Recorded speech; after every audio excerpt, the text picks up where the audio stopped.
Hello, everyone, and welcome back to another episode of Build and Banter, the official podcast of Proteor. I'm your host, Mike Gorski, and here I have my co-host, Ryan Beenders. Hello. And we have the awesome Helene Victor from Proteor over in France with us today. How you doing, Helen? Hi guys, I am fine, and you? Doing well, doing well. We're experiencing a heat wave here right now in the USA. I don't know what it is over in France, but it's 100 Fahrenheit here in Pennsylvania. It's hot as hell. It really is hot. It's way too hot. Yeah, in France also, that's very, very hot. It's 35 Celsius degrees, very hot. And how was your trip from Stockholm to the US? It was fantastic because our flight got canceled 4 hours before we left. So it was a mad rush because there was one flight left out of Stockholm back to the USA to our airport. So Ryan and I were getting ready to leave, and we dropped everything, got out our phones, our laptop. We got to figure this out. It's not that we don't want to get stuck in Stockholm. Sweden is gorgeous. It's just we didn't want to get stuck in Stockholm. We didn't want to get stuck in Stockholm because we actually wanted to sleep and actually see the night again. I mean, 2.5 hours of just that's all there is of nighttime. 2.5 hours right now this time of year. That's crazy. Like where is the night? Yeah, I'm still recovering. Like I'm falling asleep at like 7:30. It was very strange. Yeah, I agree. But it's good to be back. Thank you so much for joining us for this episode of the podcast. I'd say before we jump in, talk about ISPO and how awesome it was. Can you tell us a little bit about what you do at Proteor, your background, your title, how you got to where you are? Yes, sure. So I'm in charge of the global marketing for the Proteor Digital Suite, which includes, of course, Proteor print products. My background is that I'm engineer in physics and chemistry, but my first job was at Proteor as a product manager, and so that's where I discovered ONP industry, and I absolutely liked it, and that's why I'm here for almost 10 years now, with always new projects, new challenges, and so on. So that's amazing. So you've been there your whole entire life for your professional career? Sorry? You've been there your whole entire life for your professional career. Since college graduation, you've been at Proteor nonstop. Yeah, exactly. Yeah, that was my first job. That's awesome. So you really are a veteran. You really are an OG of Proteor. Yeah, but you know what? The company has changed so much with so much innovation, so much projects that it's very, very interesting to work for this company. Yeah, You're never getting bored. I assure you. Always something new, right? Always something new in the pipeline, new product coming out. And now with the whole push to digital, where I believe there's a lot of emphasis on digital right now, especially with us and the hardware and the materials and then the software coming out of France. I mean, really, my opinion is we're going to be changing the market quite a lot in the next few months. Yeah, absolutely. And this is really a very important activity for the company. So that's why we are pushing this so much. But that's so interesting. Definitely. So I would say for ISPO last week, jumping over to the trade show right now, I think it was an awesome show. What was your high level feedback there, Helen? Yeah, in general, I think that it was really a success. We had a lot of attendees, generally, but also on Proteor booth. A lot of people were there to see the machines, see what we can print with the machines, see the software, and we had very nice feedbacks. I mean, I don't know what you think, guys. We didn't really had the occasion to talk about that, but on my side, I think that it was really a success. It really was a success. And what I thought that was very interesting outside of the USA market, which is what we're used to seeing, is our concept of high flow, right? One large nozzle, one single pass. Let's get the socket done. With using the high flow extrusion that we've had here in the USA for quite a few years, people are now used to a 90-minute, right, or a 2-hour check socket.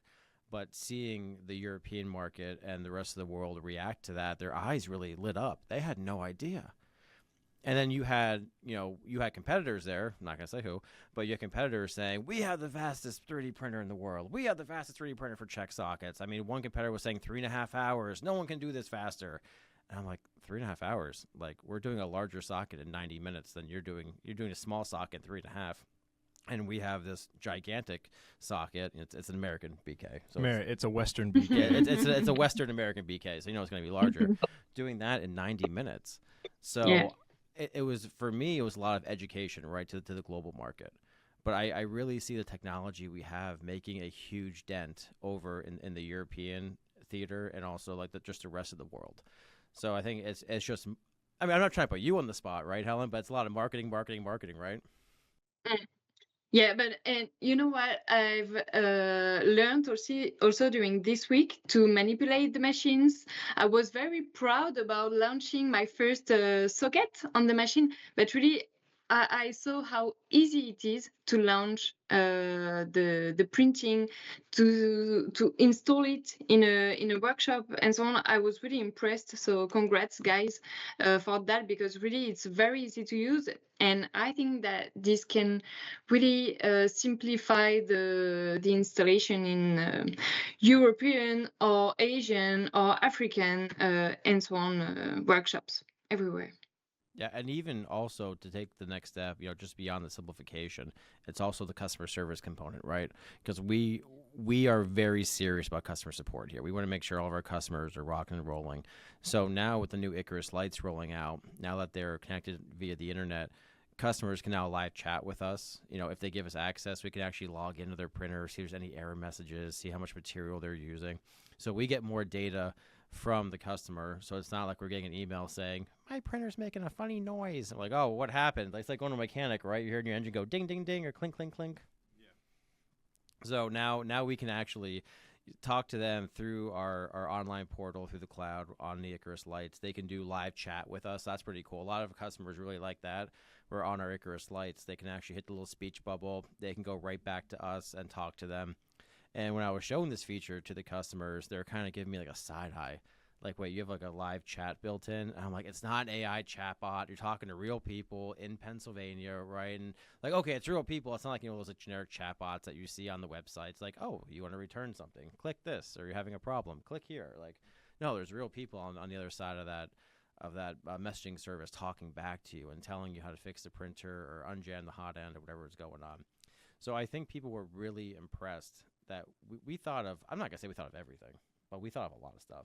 Well, there's a lot of user feedback and history that's gone into it now too. I mean, you've been doing this for what? I don't know, 8-10 years? More than that. Oh gosh. I don't want to say more than that. I know. I'm old. Whatever. Yeah. But I mean, all the user feedback and things you've learned from past customers, and not just specific to the O&P industry as well. It's just there's a learning curve to it, and we're trying to ease that learning curve and hopefully one day eliminate that learning curve. Yeah, definitely. And what is also a real differentiator compared to the competitors is the automatic slicing. So people, and that's what people saw at ISPO on the booth, they can do in a very easy interface their rectification in the software. Then they get their G-code, and then very easily on Proteor Print, they can launch the printing. And so like this, we can see that the full process is very easy to use, and people don't have to be amazing technicians, engineer, and so on. That's really available for everybody, and I think this is a real key differentiator compared to the others. It really is, because when I was doing customer service, I'm still involved in customer service, right? I want to make sure the customer's taken care of. The majority of the issues we have, settings related. Yeah, it's all not all, obviously, but a lot of it is settings related. It's all happening in the background in the slicer, and there's always conversations back and forth trying to figure out what the right settings are. And, I mean, people are curious. It's their machine. They bought the machine, and they like to go off on the deep end a little bit and try different settings, try and speed things up a little bit. But kind of doing that automatic slicing in the background is just going to eliminate that and make it easier. I mean, for the clinicians and the technicians running the machines to get a successful print over and over again. Exactly. And by doing that, it's going to be reliable. You're going to get the results. You're not have to worry about someone coming in and saying, I can do this faster and better, and all of a sudden it crashes everything. You're like, oh my God, like what just happened to my machine? Why is it down? So by utilizing the automatic slicing, we're guaranteeing you results. You're getting what you want to print. Yeah, exactly. Yeah. So, Helen, one thing we haven't been able to talk about a lot here on the podcast is the actual software itself. So if you're giving awesome demos at Dispo for the software, you were rocking and rolling. It was great. You were doing the software talking. I was doing the hardware talking. I mean, we were jiving. Working. It was working really well. It was jiving. It's kind of like peanut butter and jelly. Right? Peanut butter and jelly? Yeah. It was peanut butter and jelly. It goes together. Yeah, it goes together. Peanut butter and jelly goes together. Everyone loves that. So it's kind of like peanut butter and jelly. It was working really well. But we haven't been able to talk about the software a lot. Is there anything you could tell the listeners about the Digital Suite software for the modifications, the G-code generation, just like a high-level overview of that? Yes, sure. So we have a full team of developers here in France who are really spending a lot of time with the CPO in order to develop the softwares as closer as possible to the CPO's needs.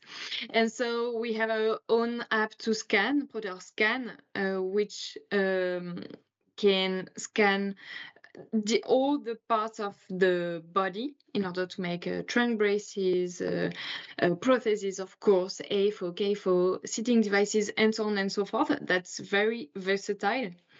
And then on the cloud, you share, you synchronize your file, and then you can do your rectification. So you can do it on the computer in Proteor Shape, which is a big toolbox, and you have a lot of freedom. It's a freestyle rectification. You have many tools, and you can do your own rectification.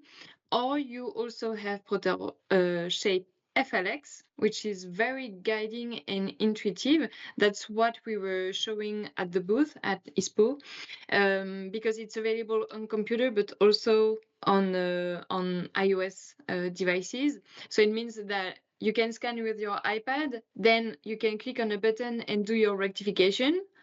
And at the end, you click on get my G code and you print. Very easy. Now, more seriously, what we are trying to do is really to have intuitive tools, but in which the CPO has no constraint and can do the rectification he would like on plaster, in fact.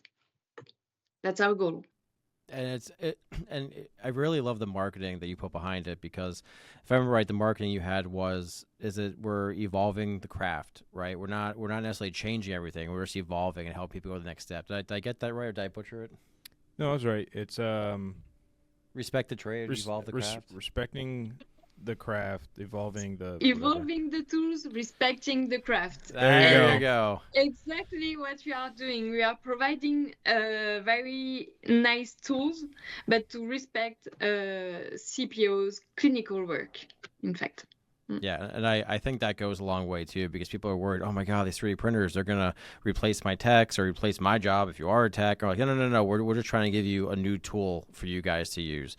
Maybe you don't want to trim carbon fiber. Maybe you don't want to deal with plaster all day. Now you can use this, a little bit cleaner, in my opinion, a little bit easier, a little bit faster, and Proteor offers a full end-to-end solution under one roof.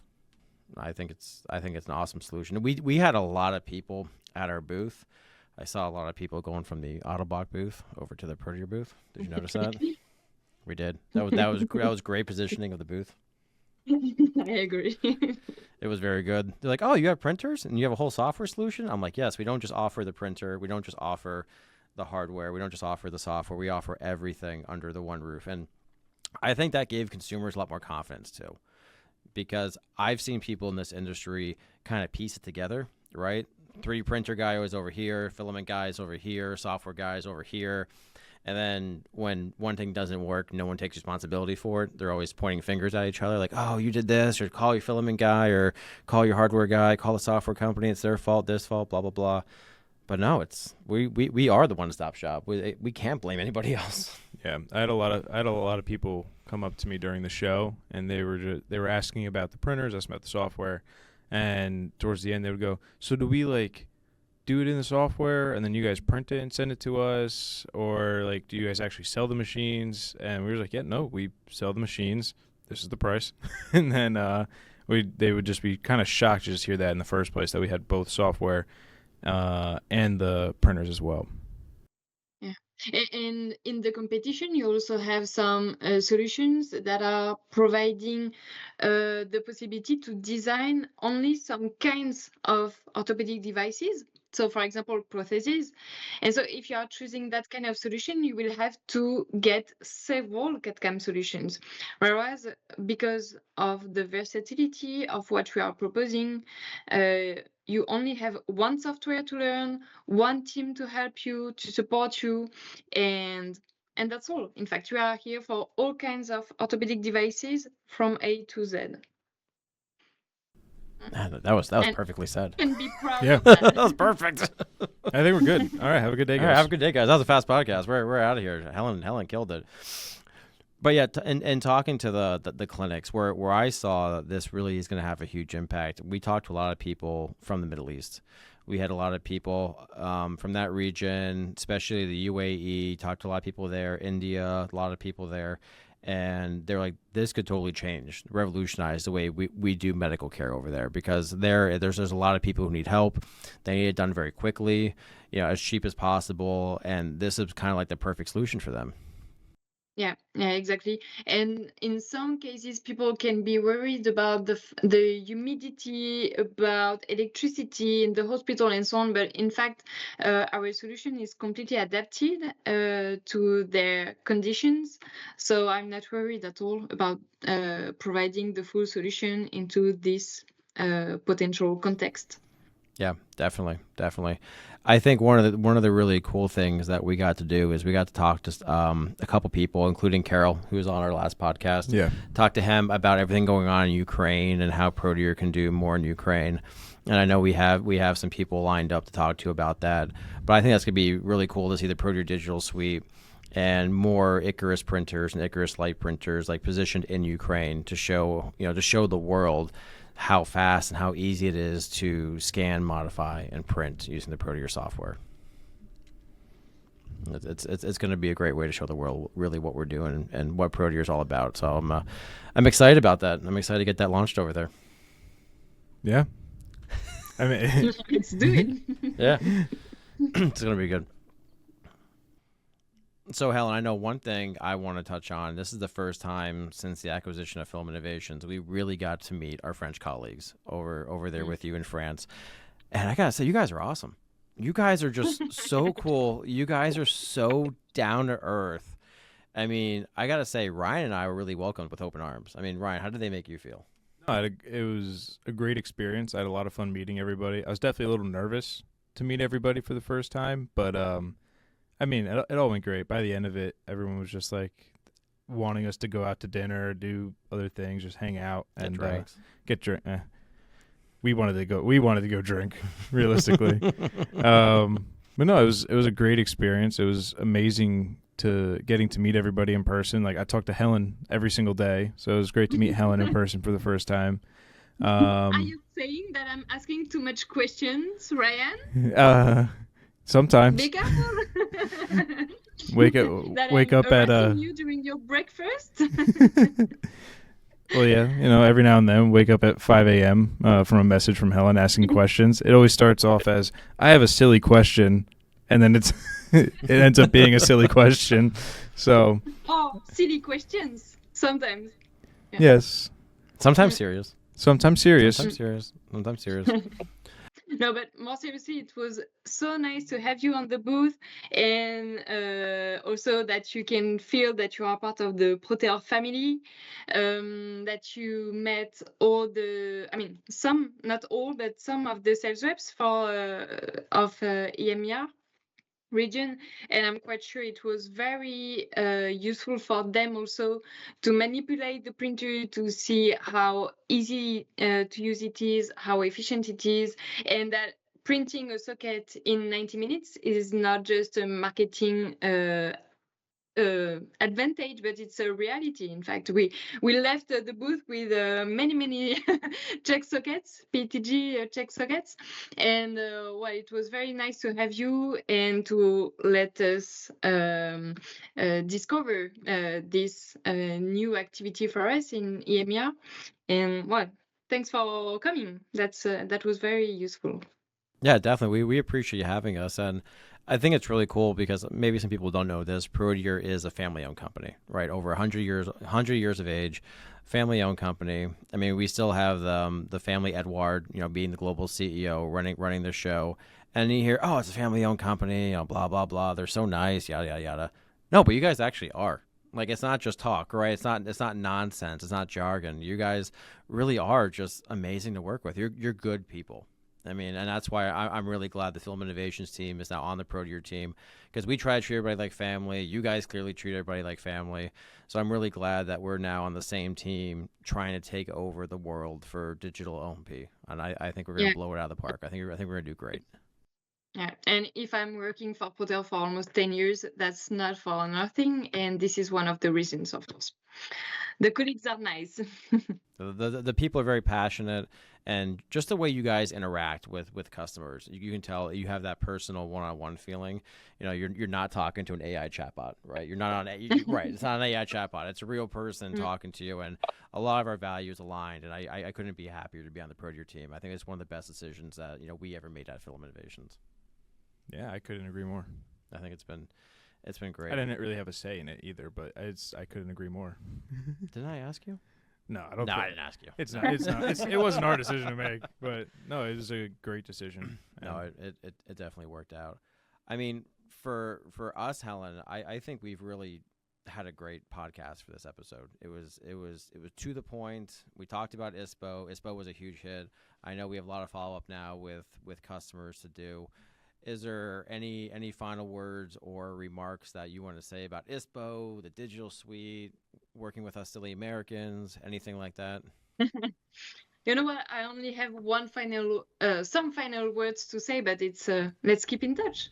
Let's keep in touch. Let's keep Yes. in touch. Every morning at 5 a.m. I have a message from Helen. Life could be worse. Life could be a lot worse. It might be a silly question, but we're going to answer it.